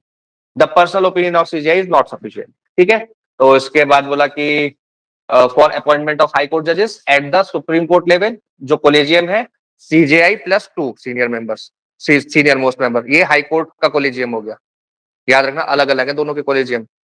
और ट्रांसफर के समय पे क्या होगा, 4 सीनियर मोस्ट सुप्रीम कोर्ट जजेस प्लस सीजेआई, ट्रांसफर देखेंगे। ठीक है, for transfer of high court जजेस अलग कोलेजियम है, अपॉइंटमेंट ऑफ सुप्रीम कोर्ट जजेस सेम कोलेजियम है, लेकिन अपॉइंटमेंट ऑफ हाई कोर्ट जजेस 2+1 है, 2 प्लस सीजीआई। ठीक है, याद रहेगा, ये अलग अलग कोलेजियम सबके। फिर आया भैया एनजेसी, एनजैक। एनजैक क्या है, कह रहे कि भाई कोलेजियम सिस्टम को क्रिटिसाइज कर ही रहे थे कि क्या हो रहा है यहाँ पे, नेपोटिज्म हो रहा है, अपने रिश्तेदारों को जज बना दे रहे हैं, और क्या कर रहे हैं, ओपेसिटी है, किसी को पता ही नहीं चला, सीक्रेसी है, आधे देश को पता ही नहीं है कि सुप्रीम कोर्ट हाई कोर्ट का जज बनते कैसे हैं, है ना। तो बहुत सारे बच्चे मेरे पास भी आते हैं, कहते सर हमें सुप्रीम कोर्ट का जज बनना है, मैंने कहा नहीं बन पाओगे, तो उनका दिल टूट जाता है। तो यहाँ पर क्यों नहीं बन पाओगे, इस सिस्टम की वजह से नहीं बन पाओगे, क्योंकि तुम्हारा रिश्तेदार जब तक उसमें नहीं होगा तो मैं सुप्रीम कोर्ट का जज कोई नहीं बनाएगा, कितना भी टैलेंट हो तुम्हारे अंदर, कितने भी डिस्टिंग्विश्ड जूरिस्ट बन जाओ तुम, है ना, नहीं बनाएगा कोई। ठीक है, तो इसका क्रिटिसिज्म करते हुए एनजेएसी आया, 99th कॉन्स्टिट्यूशनल अमेंडमेंट एक्ट 2014। इसके अंदर क्या बोला गया, इसके अंदर बोला गया कि आर्टिकल 124A जोड़ते हैं जिसके अंदर कॉम्पोजिशन ऑफ एनजैक होगा, बी जोड़ते हैं जिसके अंदर फंक्शन होगा, और सी जोड़ते हैं जिसके अंदर पावर होगी पार्लियामेंट की कि इसके प्रोसीजर को रेगुलेट कर सके। कौन करेगा रेगुलेट, पार्लियामेंट करेगा। एनजैक, नेशनल जुडिशियल अपॉइंटमेंट कमीशन, कह रहे कि एक कमीशन बनाते हैं वो करेगा अपॉइंटमेंट। ये जजेस जजेस आपस में क्यों खेल रहे हैं, नेपोटिज्म हो रहा है, अपने रिश्तेदारों को जज बनाए जा रहे हैं सुप्रीम कोर्ट हाई कोर्ट का, जहां पर एक ही जाति के लोग बने जा रहे हैं, एक ही घर के लोग बने जा रहे हैं। डी वाई चंद्रचूड़ के खानदान के कितने कितने लोग चीफ जस्टिस हो गए, 2-3 चीफ जस्टिस आ चुके हैं इसके खानदान से, है ना। तो ये हो रहा है, जो जिसके अंदर टैलेंट है उसको तो मौका ही नहीं मिल रहा। महिलाओं की पोजीशन देखो, अभी एक एक जज है सुप्रीम कोर्ट में महिला, मात्र 2 होंगी, 2 हो गई होंगी, है ना, एक नागरत्ना और अच्छा हाँ, जो अभी रिसेंट अपॉइंटमेंट हुए 4, है ना, उसमें एक महिला है, तो 2 हो गई। तो कितना 33% होना चाहिए महिलाओं का शेयर कम से कम, अगर हम देखें कॉन्स्टिट्यूशनली कम से कम 33% होना चाहिए, वैसे तो 50% बनता है, लेकिन क्या वो कितना परसेंट है, 33 में से एक है, 33 में से एक यानी कि कितना परसेंट हुआ, 11%, है ना, लगभग 11%, 11% भी क्यों हुआ, 3-3.5%। तो 3-3.5% रिप्रेजेंटेशन है महिलाओं का सुप्रीम कोर्ट के अंदर। ठीक है, तो कॉम्पोजिशन बताया गया एनजैक का क्या होगा, चेयरपर्सन होगा chief justice of India, 2 senior most जजेस होंगे सुप्रीम कोर्ट के, union minister of law and justice होंगे, और 2 एमिनेंट पर्सन होंगे। इनको कौन अपॉइंट करेगा, ये कौन 2 एमिनेंट पर्सन होंगे, तो इनको अपॉइंट करेंगे प्राइम मिनिस्टर, चीफ जस्टिस और एलओपी मिलके। ठीक है, क्या हो गया कॉम्पोजिशन। अब अच्छा, इसमें एक मजेदार बात यह है कि अगर 2 लोगों ने भी एडवर्स वोट किया है तो उसको अपॉइंट नहीं किया जा सकता। ये 3 लोग चाहते हैं कि ऋषि सर को सुप्रीम कोर्ट का जज बना देना चाहिए, लेकिन मैं तो सरकार के खिलाफ बात भी कर लेता हूं, तो ये जो 2 एमिनेंट पर्सन हैं इसमें से एक भी अगर सरकार का हुआ तो यूनियन मिनिस्टर ऑफ लॉ तो है ही, 2 वोट मेरे खिलाफ हो जाएंगे, मैं बन ही नहीं पाऊंगा। तो यहां पर सीधे सीधे क्या आ जाएगा, एग्जीक्यूटिव कंट्रोल आ जाएगा। तो इसीलिए फोर्थ जजेस केस हुआ स्क्वारा वर्सेस यूनियन ऑफ इंडिया। और स्क्वारा वर्सेस यूनियन ऑफ इंडिया में फिर से सुप्रीम कोर्ट ने बोला कि एनजेएसी, और इसको एनजेएसी केस या फोर्थ जजेस केस बोलते हैं, स्ट्रक डाउन कर दिया 99 कॉन्स्टिट्यूशनल अमेंडमेंट एक्ट को, और बोला कि जुडिशियल इंडिपेंडेंस जो है वो बेसिक स्ट्रक्चर है कॉन्स्टिट्यूशन का। फिर से बोला, क्या बोला? Independence of judiciary is the basic structure, part of basic structure of constitution. और बेसिक स्ट्रक्चर को अमेंड नहीं किया जा सकता, तो जुडिशरी की इंडिपेंडेंस को नहीं छीना जा सकता। Judicial appointment have a direct relationship with judicial independence. तो जुडिशियल अपॉइंटमेंट कैसे हो रहा है? जुडिशियल डिसीजन को इफेक्ट करता है, क्योंकि अगर मेरा अपॉइंटमेंट यूनियन लॉ मिनिस्टर के रहमो कर्मों पे हुआ है तो मैं तो उसके अगेंस्ट कभी जजमेंट दूंगा ही नहीं, है ना? जब तक उसकी पार्टी की सरकार रहेगी तब तक नहीं दूंगा, ठीक है ना? तो द आइडेंटिटी, हाँ जी,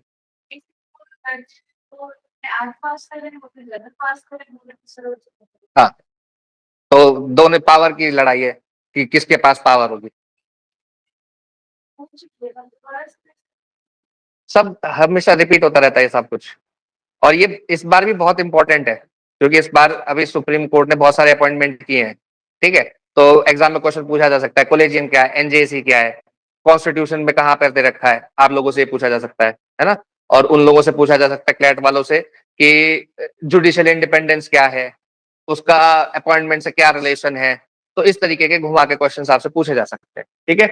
तो इसके अंदर इंपॉर्टेंट प्रिंसिपल क्या है? अच्छा, इसके अंदर ये देखो, the identity and qualification of eminent persons were insufficiently defined. कोई डेफिनेशन नहीं थी कौन होगा ये, सीधे सीधे एग्जीक्यूटिव फेवरेट जो है एग्जीक्यूटिव्स के, उनको अपॉइंट किया जाएगा सीधे सीधे ना। द टू मेंबर वीटो, अगर दो लोगों ने अगेंस्ट में वोट किया है तो वो वीटो की तरह काम करेगा। मेरे अगेंस्ट दो लोगों ने वोट कर दिया तो मेरा अपॉइंटमेंट नहीं होगा, जबकि सुप्रीम कोर्ट के जज, सुप्रीम कोर्ट के चीफ जस्टिस चाहते थे कि मेरा अपॉइंटमेंट हो जाए, है ना? और टू सीनियर मोस्ट जजेस भी चाहते थे कि मेरा अपॉइंटमेंट हो जाए। तो यहाँ पर सीधे सीधे जुडिशियल इंडिपेंडेंस के ऊपर सवालिया निशान था, इसलिए इसको स्ट्रक डाउन कर दिया गया। हालांकि जस्टिस चेलमेश्वर ने इसमें डिसेंटिंग जजमेंट दिया था अपना, 4:1 से हुआ था ये जजमेंट, 5 जजेस बेंच थी, जिसमें कि जस्टिस चेलमेश्वर ने बोला कि कॉलेजियम जो है वो एक तरीके से नेपोटिज्म, यानी कि एक ही परिवार का, सुप्रीम कोर्ट क्या बन गया, एक ही परिवार का वो बन गया है, कोर्ट बन गया है। इन्होंने बोला judicial independence does not necessarily require complete judicial primacy. पूरी जुडिशियल प्राइमेसी यानी कि हम ही लोग अपॉइंट करेंगे, ऐसा नहीं चल सकता। The collegium had become opaque, opaque बन चुका है, कोई ट्रांसपेरेंसी नहीं है, किसको अपॉइंट कर रहे हैं, क्यों अपॉइंट कर रहे हैं, क्या क्वालिफिकेशन चाहिए सुप्रीम कोर्ट का जज बनने के लिए, क्या वो रिक्वायरमेंट्स पूरी कर लेना जो क्वालिफिकेशन है वो पर्याप्त है? उसके बाद नेपोटिज्म भी चाहिए ना, तो वो भी, है ना? Lack of transparency undermine public confidence. Public को पता ही नहीं है, आधी पब्लिक को, कि अपॉइंटमेंट हो कैसे रहा सुप्रीम कोर्ट के जजेस का। Participation of executive and civil society would not automatically destroy judicial independence. तो हमेशा ऐसा जरूरी नहीं है कि जुडिशियल इंडिपेंडेंस को खत्म ही कर दे, है ना? तो ये वाला जो पार्ट है जजमेंट का, ये क्लैट के लिए इंपॉर्टेंट है। वो रीजनिंग करते हुए आपसे क्वेश्चन पूछ सकते हैं, आपको इसके इस डिसेंटिंग जजमेंट के ऊपर आपको एक पैसेज दे सकते हैं कि क्या कहना चाहता है ऑथर, तो वहां से आपके लिए ये इंपॉर्टेंट हो जाता है, ठीक है? तो एनजैक खत्म हो गया, 99 कॉन्स्टिट्यूशनल अमेंडमेंट खत्म हो गया, कॉलेजियम सिस्टम वापस से रिवाइव हो गया, ठीक। इसके अलावा students body slams JNU for cancelling event on Umar Khalid book. Umar Khalid की बुक थी, उसका इवेंट होना था, उसको कैंसिल कर दिया। Not important for us, not at all. कल इसका बर्थडे है, नॉट इंपॉर्टेंट फॉर अस, बिल्कुल भी नहीं। लेकिन इसकी जो किताब है एग्जाम में पूछी जा सकती है। किताब का नाम है फ्रैक्चर्ड कम्युनिटीज, उमर खालिद की बुक है। और इसके साथ में याद रखेंगे कि फॉरवर्ड किसने की है? रामचंद्र गुहा ने, रामचंद्र गुहा ने, और आफ्टरवर्ड्स नंदिनी सुंदर ने दिए। रिसर्च है उसकी, पीएचडी करी ना उसने। हाँ, तो इस बुक के बारे में थोड़ा सा मैं बता देता हूँ आपको। ये बुक उमर खालिद ने लिखी है ट्राइबल्स के ऊपर, जो हमारे देश में शेड्यूल्ड ट्राइब्स हैं, जो एबोरिजिनल्स हैं सो कॉल्ड, उनको हमने क्या किया, उनके साथ हमने क्या किया? आजादी से पहले तो ब्रिटिशर्स थे और उन्होंने उनका जो कल्चर था, जो समाज था, उसको डिस्ट्रॉय कर ही था। लेकिन आजादी के बाद भी हमने क्या किया? एक कैटेगरी बना दी, शेड्यूल्ड ट्राइब्स, और उस शेड्यूल्ड ट्राइब्स की कैटेगरी को हमने क्या बोला कि ये सब के साथ हम एक जैसा व्यवहार करेंगे, सारे शेड्यूल्ड ट्राइब्स के लिए एक जैसा नियम बनाएंगे। तो क्या जो शोम्पेन ट्राइब निकोबार आइलैंड पे रहती है और जो एक ट्राइब दिल्ली के पास रहती है, उन दोनों में कोई अंतर नहीं है, उन दोनों की परिस्थिति में कोई अंतर नहीं है, तो दोनों के साथ समान व्यवहार करना इनइक्वालिटी हो जाता है। यही इस बुक के अंदर लिख रहा है। और अगर मैं आप लोगों को इसमें एक लाइन पढ़ के सुनाना चाहता हूं, ये लिखी है लाइन रामचंद्र गुहा ने, जो फॉरवर्ड की है ना, उसमें लिखा है, उसमें इन्होंने लिखा है कि उमर खालिद से मैं कभी मिला नहीं, I have never met Umar Khalid and never spoken to him, कभी बात भी नहीं करी मैंने उमर खालिद से। लेकिन उमर खालिद में और मेरे में there is just one difference between Umar Khalid and me, that his name is Umar and my name is Ramchandra. बस यही अंतर है, इसीलिए वो जेल में और मैं बाहर। ये इसने बुक को फॉरवर्ड करते हुए बोला है, और बहुत अच्छी बुक है, काफी अच्छी रिसर्च है इसके अंदर, बहुत अच्छे अच्छे राइटर्स की कोटेशंस हैं। अगर आप लोग पढ़ना चाहें तो पढ़ सकते हैं। आपको ये बुक एस्से राइटिंग के अंदर जैसे कोटेशंस ट्राइबल्स के ऊपर आप कुछ लिख रहे हो, तो उसके ऊपर आपको ये काफी मदद कर सकती है। ठीक है, रिसर्च बुक है और एकेडमिक बुक है, इसके अंदर कुछ भी वैसा नहीं है जैसा कि एबीवी वालों ने सोच के यहाँ पे वो विमोचन नहीं होने दिया है ना, तो ऐसा कुछ नहीं है। ठीक है, चलिए आज के